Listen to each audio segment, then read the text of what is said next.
Moins de neige, mais des températures encore plus basses. Le froid fait des victimes. Ce soir, conseil de prévention pour les malades et les personnes âgées. Réplique de l'Irak contre l'Iran, bombardement de la résidence de l'ayatollah Khomeini à Téhéran. Paris-Dakar, la course des 100 grades et les entreprises parallèles à vocation humanitaire.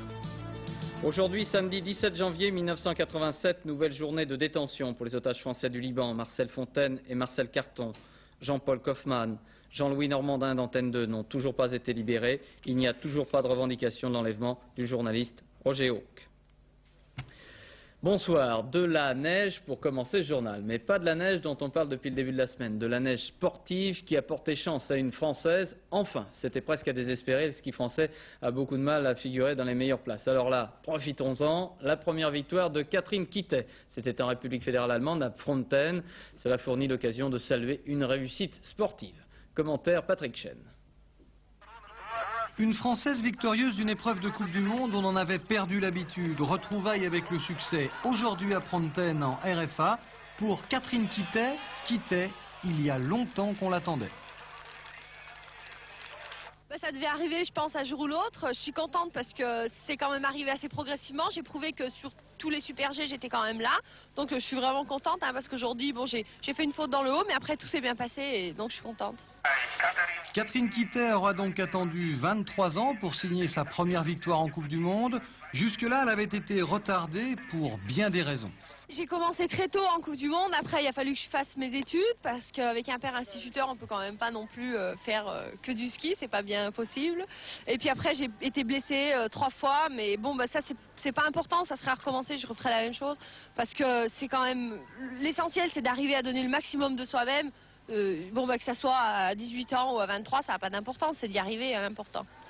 Arrivé au sommet d'un classement de Coupe du Monde, 2 ans après Christelle Guignard, peut-être un nouveau départ à 8 jours des championnats du monde de Bischofszell.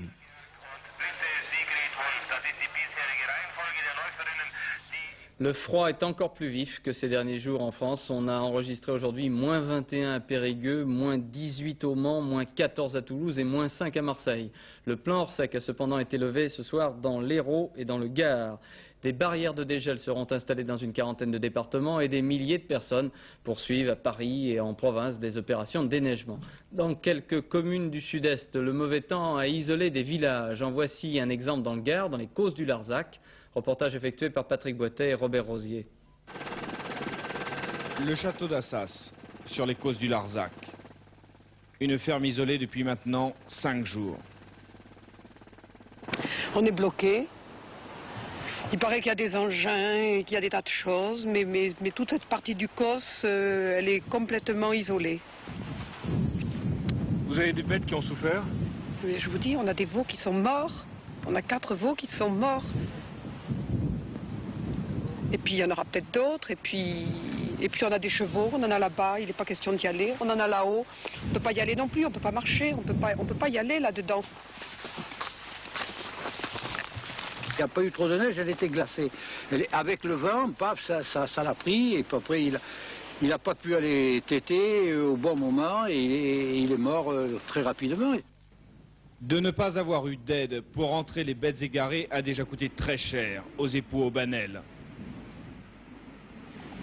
À la ferme des Baumes, distante de quelques kilomètres, la situation aussi est critique. On se fait vraiment du souci maintenant pour les bêtes, quoi. On commence à se demander s'ils vont pouvoir venir nous amener de l'eau et ça commence à nous donner du souci, quoi. Vous en avez combien? 340 bêtes sans compter à 250 agneaux en plus. Depuis 5 jours, le centre de secours du Vigan n'a pourtant pas chômé, mais les moyens d'intervention rapides ont été mobilisés en priorité pour les évacuations sanitaires. Et avec le vent, la progression par la route est toujours très difficile. Malgré les outils mis en œuvre, ça se referme aussitôt dès notre passage et la progression des secours. Vous avez un convoi qui, depuis ce matin 8 heures, essaye de progresser en direction des Landes et il est midi et nous avons fait sur le Causse qu'une dizaine de kilomètres. Il nous en reste autant pour arriver jusqu'à la ferme. Seulement d'après certains élus, la météo n'est pas l'unique raison de la lenteur des secours. crois que ce qui est intolérable, c'est que depuis 5 jours, des fermes sont encore bloquées par la neige, des fermes où les veaux meurent, où il faut jeter le lait de brebis, alors que parallèlement à cela, des engins lourds ont été envoyés sur la section de sport d'hiver où n'habite personne, d'où mon coup de gueule et le choix, je crois, des priorités à définir au niveau du plan Orsec. Et ma question, qui doit être prioritaire, la spatule ou le bidon de lait? Il aurait été, à mon avis, dangereux de complètement dégarnir nos moyens de désenclavement sur le sommet de l'Égoile, car là-haut aussi, il y a des villages et des habitations que nous ne pouvions pas laisser couper du monde. La polémique ne fait que commencer. Ce soir, certaines fermes des Causses du Larzac sont toujours, ou à nouveau, isolées de la vallée. Plus de 200 personnes seraient mortes de froid en Europe. 2 personnes âgées aujourd'hui sont décédées à Bordeaux et dans le Vaucluse. Leur logement n'était pas chauffé. D'autres personnes ont été victimes d'émanations toxiques. Mais dans les statistiques des conséquences du froid, il faudra compter très certainement avec une augmentation de la mortalité chez les malades. Le froid demande en effet un effort plus difficile à fournir pour un organisme affaibli. Les personnes âgées sont plus particulièrement menacées. Il y a 2 ans, l'hiver fut rigoureux. On sait maintenant qu'il y eut 6000 morts de plus que d'habitude. Explication avec Pierre Ly et le docteur Beck, qui est chef du service de gériatrie à l'hôpital d'Ivry. Il a froid, très froid, mais il redoute encore plus de tomber. Pour ne pas risquer la glissade, la chute, il saisit à main nue les barreaux gelés. Il craint la fracture du col du fémur, souvent irréparable à son âge. Un âge où le froid aggrave les dangers. À côté de ce risque de chute, les autres risques que peuvent entraîner le froid, ce sont des troubles respiratoires et cardiaques. En effet, ces troubles respiratoires et cardiaques sont assez fréquents chez les personnes âgées et le froid constitue comme une épreuve d'effort, augmente les besoins et peuvent apparaître alors plus facilement des douleurs angineuses ou des essoufflements. D'autres risques menacent les personnes âgées dans ces périodes de froid, c'est de rester trop longtemps dehors de façon involontaire. Or, les troubles de désorientation sont tels chez certaines personnes que le soir venu, ne retrouvant pas leur chemin, elles peuvent s'égarer et ainsi subir toutes les rigueurs du froid et quelquefois cela peut être très grave en effet. Mais n'oublions pas le plus banal, même à l'abri, le froid renforce la solitude. En période de froid, on a l'habitude de moins sortir. Eh bien, il faut penser que les personnes âgées, à risque, sont celles que l'on doit s'efforcer de visiter pour savoir si tout va bien. Vérifier si leur garde-manger est suffisamment garni. Vérifier qu'elles ont un repas chaud au moins par jour. Vérifier qu'elles n'ont pas des besoins immédiats à satisfaire. Et ceci représente un effort de solidarité extrêmement important à réaliser en période de froid. Au Liban, l'organisation de la justice révolutionnaire, qui retient toujours en otage Jean-Louis Normandin, a diffusé à Beyrouth la photo de 2 otages américains qu'elle affirme détenir. Cette diffusion est un bon signe, estime le médiateur anglais Terry White. Commentaire François Cornet. Chevelure grisonnante, 55 ans, Edward Tracy, auteur de livres pour enfants, avait été enlevé le 21 octobre dernier à Beyrouth. Joseph Chichipio, 56 ans, portant la barbe, était employé, lui, à l'université américaine de Beyrouth. Il avait été kidnappé le 12 septembre 86.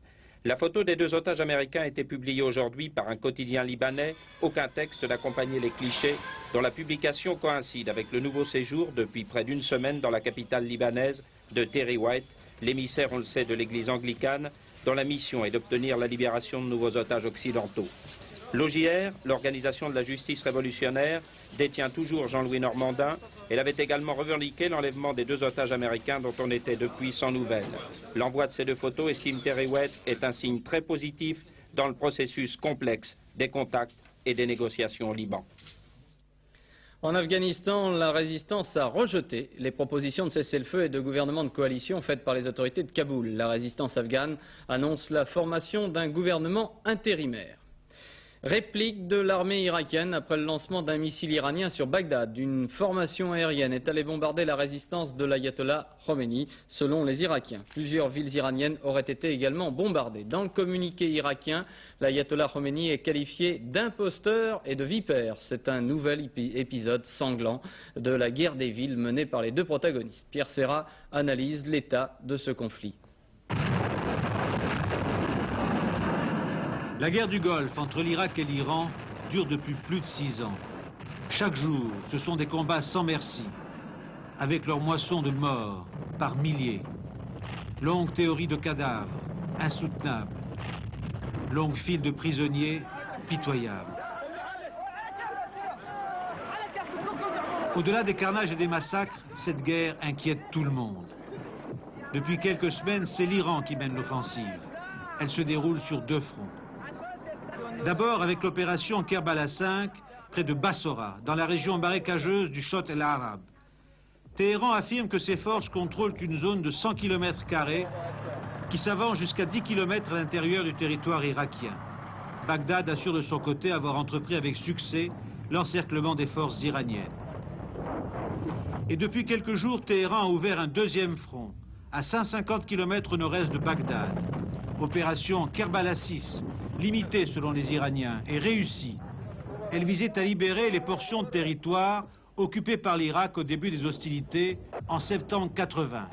À Bagdad, on le reconnaît implicitement en affirmant que les Iraniens n'ont toutefois pas réussi à entrer en Irak de ce côté de la région. Et puis, il y a un 3e front, celui de la guerre des villes. Pour casser le moral des populations, par-dessus les lignes de front, Bagdad et Téhéran s'envoient des missiles sol-sol, eux aussi destructeurs et meurtriers, pour des centaines de civils. 40 millions d'Iraniens contre 15 millions d'Irakiens. Mais l'Irak, qui bénéficie du soutien financier des Arabes, a un potentiel militaire nettement supérieur. 2900 chars contre 1000 à l'Iran, 3500 pièces d'artillerie contre 1200 à l'Iran, 500 avions irakiens contre 80 à l'Iran. Et tout cela, pour qui? Pourquoi? Côté irakien pour Saddam Hussein, le maître de Bagdad, qui malgré sa supériorité militaire évidente, ne parvient pas à vaincre. Côté iranien, au nom de Khomeini, dont les combattants croient qu'en partant vers le front et vers la mort, ils gagnent le paradis. En fait, au-delà de la haine de ces 2 hommes, une révolution islamique qui menace les régimes en place et la rivalité séculaire entre les Perses et les Arabes qui se perpétue. En Équateur, quelques militaires ont séquestré pendant 11 heures le président de la République, M. Cordero. Celui-ci a été relâché en échange de la libération d'un ancien commandant de l'armée de l'air détenu pour rébellion depuis 1 an. Au cours de cet enlèvement, 4 personnes auraient été tuées, mais le chef de l'État, M. Cordero, s'est engagé à ce qu'aucune mesure disciplinaire ne soit prise contre les militaires rebelles. La crise politique en Chine semble être très limitée. La démission du numéro 1 du Parti communiste chinois, M. Hu Yaobang, n'a pas entraîné d'autres modifications. Martine Laroche-Joubert interrogeait cet après-midi un spécialiste de la Chine, Jean-Paul Chang, sur les dernières manifestations étudiantes et sur les remous dans l'appareil dirigeant chinois. Monsieur Hu Yaobang a démissionné parce que je pense que Hu Yaobang a été particulièrement identifié à un courant à la tête du PC qui poussait à une accélération de la démocratisation politique en Chine. Les dirigeants chinois ont besoin d'offrir au monde une image de stabilité, ce qui est fondamental pour attirer les capitaux étrangers et continuer les réformes économiques. Et donc dans ces cas-là, ces manifestations avaient un côté intolérable ? Forcément, pour les autorités, n'importe quel pouvoir politique, de toute façon, aurait mal toléré des manifestations qui risquent de devenir incontrôlées. En Chine, c'est particulièrement le cas. Et puis, l'inconnu, c'est maintenant comment vont réagir finalement les gens qui ne font pas partie du PC chinois, à savoir les étudiants, les intellectuels qui ont été encouragés dans les derniers mois, finalement, pour réclamer plus de liberté, un peu à l'occidental. Donc, il y aura probablement un petit ralentissement dans le débat, disons, intellectuel en Chine, et il y aura beaucoup d'autocensure à côté de censure probablement plus renforcée. Un citoyen français connu sous le nom d'Yves Julien a été expulsé du Brésil. Il est arrivé aujourd'hui à Paris. C'est lui qui aurait hébergé à Rio de Janeiro Yves Chalier, le principal accusé dans l'affaire du Carrefour du Développement. Yves Julien était attendu par les policiers à son arrivée. La commission sénatoriale chargée d'enquêter sur la couverture effectuée par la télévision des manifestations étudiantes de décembre 86 vient d'envoyer un questionnaire aux 3 chaînes de télévision de service public. Ce questionnaire demande notamment les noms, les adresses, les numéros de téléphone des collaborateurs des sociétés ayant participé à la dite couverture des événements. La direction de la rédaction d'Antenne 2 s'est pour sa part refusée à répondre à ce questionnaire. La Société des journalistes d'Antenne 2 soutient cette position. Le PDG de la chaîne, M. Claude Contamine, a jugé l'affaire suffisamment importante pour la soumettre au conseil d'administration de notre société, convoqué au début de la semaine prochaine. Un homme d'une quarantaine d'années a pris en otage pendant 4 heures ce matin les clients d'une caisse d'épargne de Pontoise dans le département du Val d'Oise. De très importants effectifs de police dirigés par Robert Brussard ont réussi à dénouer heureusement cette histoire banale et un peu triste. Reportage François Champet, Noël Alexandre. 4 heures de pourparlers, de négociations pour un dénouement heureux. 9 heures ce matin à Pontoise, un homme, le visage dissimulé par une cagoule et un 7,65 au poing, se présente au guichet. Il réclame la caisse et semble déterminé. 7 personnes sont à l'intérieur, retenues en otage. Très vite, le RAID, l'unité d'élite de la police, est sur place. Les heures passent et puis vers midi, le braqueur consent à libérer une otage. Une demi-heure plus tard, 2 autres femmes sont libérées. L'homme à l'intérieur, un garagiste de 35 ans, couvert de dettes, réclame une somme de 30 millions de centimes pour éponger ses créances. Et puis, vers 13 heures, il se rend après avoir tenté de se suicider. Et il semble qu'il n'ait jamais commis, selon ses dires du moins, d'actes antérieurs. Et visiblement, c'est le type qui était complètement paumé, complètement perdu, désespéré. Et il lui fallait 30 millions de centimes pour remonter une affaire. Et au passage, il voulait, un détail assez incroyable, il s'engageait à rembourser ces 30 millions de centimes sous forme de traite mensuelle. La commission d'indemnisation des personnes ayant été détenues à tort a décidé d'attribuer 400 000 francs à Guy Mauvillain. C'est la plus forte indemnité accordée à un ancien détenu. Guy Mauvillain avait été acquitté au mois de juin 1985 du meurtre qui lui fut reproché d'avoir commis il y a plus de 10 ans à La Rochelle. Commentaire Agnès Poirier. Accusé de meurtre, condamné puis acquitté, Guy Mauvillain sera indemnisé. 400 000 francs pour 12 ans d'une vie brisée. Pour améliorer ma retraite, faire 6 ans et demi de détention par intérim, enfin à la place d'un autre, ça diminue considérablement un être, surtout lorsqu'il est, comme moi, relativement fragile, susceptible, sensible. Alors, on perd beaucoup de ses facultés, de ses forces, on n'est plus tout à fait soi-même. 9 janvier 1975, Élise Mélan, professeure de piano de 77 ans, est assassinée à La Rochelle. Mais la vieille dame, peu avant de mourir, a prononcé le nom de Guy Mauvillain, sans que l'on sache si elle voulait l'appeler à son aide ou le dénoncer. Guy Mauvillain sera condamné à 18 ans de réclusion criminelle. Après 6 ans d'emprisonnement, Guy Mauvillain va être acquitté en 1985. Hier, la Commission nationale d'indemnisation a décidé de lui accorder 400 000 francs, une des plus fortes sommes jamais attribuées. Difficile de dire que c'est une victoire. Je rends grâce à l'institution judiciaire de reconnaître ses erreurs. C'est sans doute subjectivement une victoire pour lui parce que 400 000 francs est une somme relativement élevée. Je crois qu'on n'arrivera jamais à réparer tout à fait les 6 années et demie qu'il a passées en détention. Sport, Paris-Dakar, l'un des passagers d'une voiture suiveuse du rallye est décédé. C'était un pharmacien de Niamey, il était âgé d'une 60aine d'années. C'était un habitué des rallyes africains. Il était à bord d'une voiture en compagnie de journalistes. L'accident s'est produit ce matin en Mauritanie sur la route de Kifa. Pas de changement pour les classements auto-moto. Alors ce soir, avec Dominique Leglou, Pierre Le Petit et Gérard Derlet, nos envoyés spéciaux sur le Paris-Dakar, eh bien nous nous intéresserons aux petits, aux 100 grades, à un équipage qui a construit complètement son automobile et l'a baptisé Majorette. Majorette, toujours en course. Cette voiture ne devrait pas être là. Pas de sponsor à 15 jours du départ. Et puis, à Noël miracle, le passage du Père Noël. Le Père Noël avec un sponsor qui décide de passer de la petite voiture à la grosse. La Majorette, voilà son nom. Un proto-français 100% français, comme ses pilotes et ses sponsors. Une voiture artisanale construite à Niort par le carrossier James Caïbo, le styliste Gérard Godefroy et l'ingénieur Olivier Boudron. En France, on a des idées. Fait rouler un peu du rêve parce qu'aujourd'hui, face aux grandes équipes dont j'ai fait partie par le passé, on roule sans assistance et on prouve encore que c'est possible de venir, que la passion fait passer avant l'argent certaines choses. Alors pour l'assistance, il se débrouille à l'africaine. 2 mécanos seulement, aidés par la main-d'œuvre locale.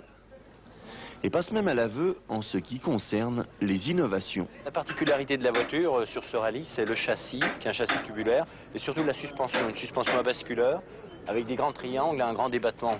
Je pense que sur le rallye, c'est la seule voiture qui a cette particularité. Un seul regret pourtant, cette voiture est lourde. Elle pèse 1250 kg, soit 200 de trop. Elle ne développe que 140 chevaux alors qu'elle pourrait en développer 280. Malgré tout, l'essai est réussi. Et s'ils vont jusqu'au bout, qui sait si demain, certaines de ces innovations ne feront pas des petits. Hors piste, en parallèle de ce Dakar, et c'est ce qu'aurait certainement approuvé Daniel Balavoine, un raid humanitaire. À l'origine de ce raid, des agriculteurs de la région d'Orléans qui mènent une opération Tractodec. C'est le premier raid humanitaire agricole. Voyez le reportage réalisé par Philippe Menu. Partis 2 semaines avant le Paris-Dakar, 8 tracteurs descendent au Mali et au Sénégal pour être offerts à des villageois. Les agriculteurs bénévoles de la région d'Orléans sont au volant. Massey Ferguson assure l'essentiel du financement. Dans les remorques, des charrues, des herses, des semences. L'opération sera suivie par une assistance technique et par une formation agricole des villageois. Mais à 30 km/h, sans suspension, c'est une performance. On est parti d'Alger et on arrive à Bamako, ça fait déjà 4000 km quoi. Alors on a eu beaucoup de sable, on a eu de la neige, on a tout eu. Mais on arrive quand même tous entiers, c'est le principal. À l'origine du raid, Christian Hureau. Il a choisi les villages et a trouvé les financements, inventant le sponsoring humanitaire. Mais ça fait une dizaine d'années que je parcours les pistes africaines. Je suis agriculteur et j'ai pensé apporter une aide directe aux paysans africains en leur amenant directement dans leur village un tracteur, une remorque chargée de matériel agricole et petits outils. Mais vous n'avez pas peur d'apparaître comme une caravane publicitaire? Un petit peu, mais vous savez que pour en arriver là, il a fallu contacter beaucoup de sponsors et sans l'aide financière de ceux-ci, nous n'en serions pas là. À Kokoun, village malien à 60 km de Bamako, la saison sèche a commencé depuis 2 mois. L'utilisation du tracteur a été minutieusement étudiée par les villageois avant l'arrivée du matériel. Les machines et les hommes sont célébrés selon la coutume.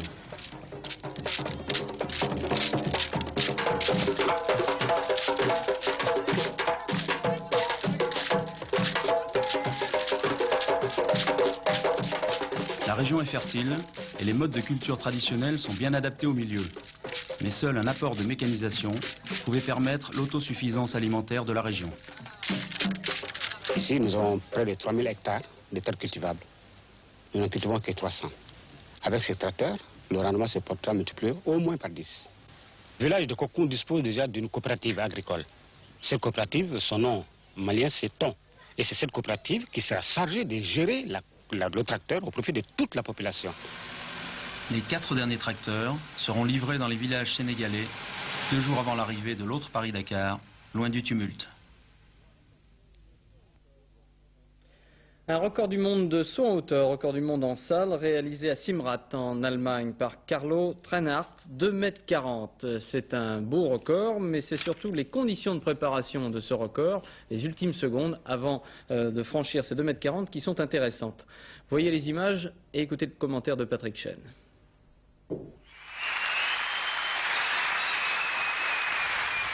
Les athlètes, c'est bien connu, sont des gens nerveux. Les sauteurs en hauteur surtout. Celui-ci s'appelle Carlo Treinhardt, il est allemand. Ici, il saute à domicile à Simrat. Les applaudissements de la foule, contrairement à bien d'autres, ils ne supportent pas. Alors, ses supporters se taisent et, aux surprises, on envoie la musique. Le groupe s'appelle Europe, le morceau Final Countdown, il figure en bonne place en tête des hit-parades et quand il l'écoute, Treinhardt s'envole. Alors, il tente en musique la meilleure performance mondiale, 2,40 m.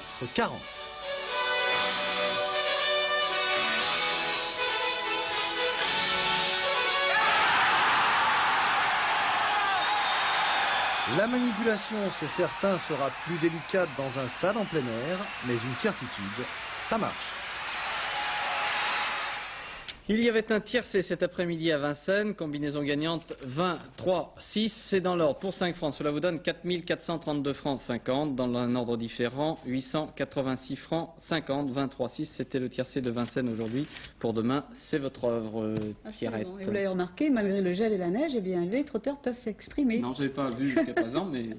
Eh oui, parce que les pistes sont très bien entretenues, elles sont salées, elles sont hercées, enfin tout va bien, elles sont très praticables. Alors au programme de demain après-midi à Vincennes, il y aura une course exceptionnelle. Le championnat du monde au trot monté, c'est-à-dire le prix du Cornulier, qui précède d'une semaine le championnat du monde au trot attelé. Oui. Je vous dis, le prix je sais pas. D'Amérique. Ah, le prix d'Amérique. Oh, voilà. Vous connaissez quand même. Oui, Laurent le savait, lui. Voilà. Enfin, le tiercé sera très spectaculaire lui aussi, puisqu'il aura un départ derrière l'autostart. Alors, il s'agit du prix de Dinan, une course au trot assez longue de 2100 mètres, qui réunit 16 trotteurs âgés de 6 ans, les P, comme leur nom l'indique, vous allez le voir plus tard, oui. Le lot de cet tiercé est de très grande qualité.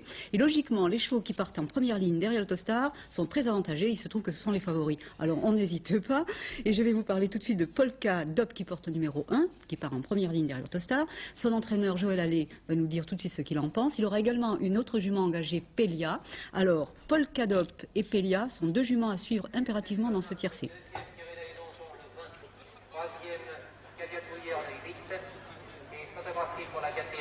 De toute façon, c'est des juments à mettre, je pense surtout Polka Dop, des juments à mettre en tête quand même. Polka Dop, c'est une jument délicate à partir. Alors l'autostart, ça va pas trop la gêner? Les 500 premiers mètres vont être les plus difficiles. Je serais tenté de vous dire où elle sera dans les 3 premières, où elle sera distancée. Mais au moins c'est net ça. On n'aura pas de surprise. Et Pelia? Pelia part en deuxième ligne. Bon, elle part dans le dos de Polka Dop. Si Polka Dop part bien, elle va l'emmener un petit peu. Pelia reste sur une victoire aussi, mais sur une distance un petit peu plus longue. Ouais, elle garde une chance quand même. Une bonne chance aussi. Voilà, alors sans hésiter, eh bien, je fais confiance à Joël Allais et à Polka Dop, que je place à tête de bons pronostics. Maintenant, ils seront suivis de Petit Saphir, le numéro 5, Prince Vélon, le numéro 11, Pérugin, le numéro 8, Plume au vent, le 2, Patte de Crépieux, le 4, Panchester, le numéro 7 et Pendian, numéro 3. Alors notez bien leur numéro 1, 5, 11, 8, 2, 4, 7 et 3.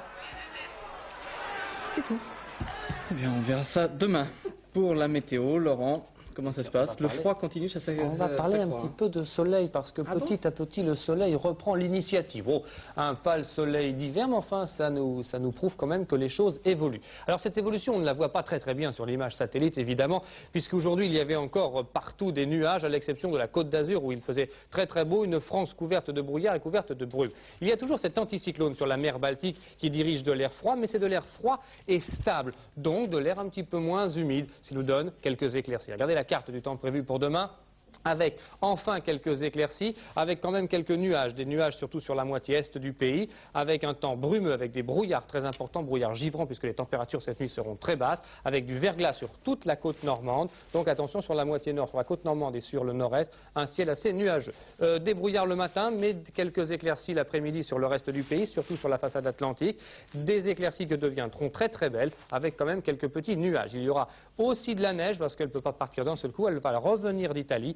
et elle va venir surtout sur les monts, sur les versants est des Alpes. Beau temps sur la côte méditerranéenne et risque de brouillard givrant important sur les Pyrénées. On va passer maintenant aux températures maximales prévues pour demain. Températures qui seront un petit peu plus douces sur la moitié nord, de moins 9 à moins 3, moins plus 4 degrés. Et puis sur la moitié sud, moins 10 degrés à Clermont-Ferrand, qui sera la ville la plus froide demain, jusqu'à des températures positives sur la Méditerranée, 9 degrés encore, ça devient un petit peu plus agréable. On termine avec notre agenda. Demain sera le dimanche 18 février, le soleil se lèvera à 8h39, se couchera à 17h24, 2 minutes de soleil en plus, et nous fêterons les Prisca. Très bien. Après Champs-Élysées, les enfants du rock, le dernier journal ce sera à minuit avec Hervé Claude. À demain 20h. Bonsoir, merci.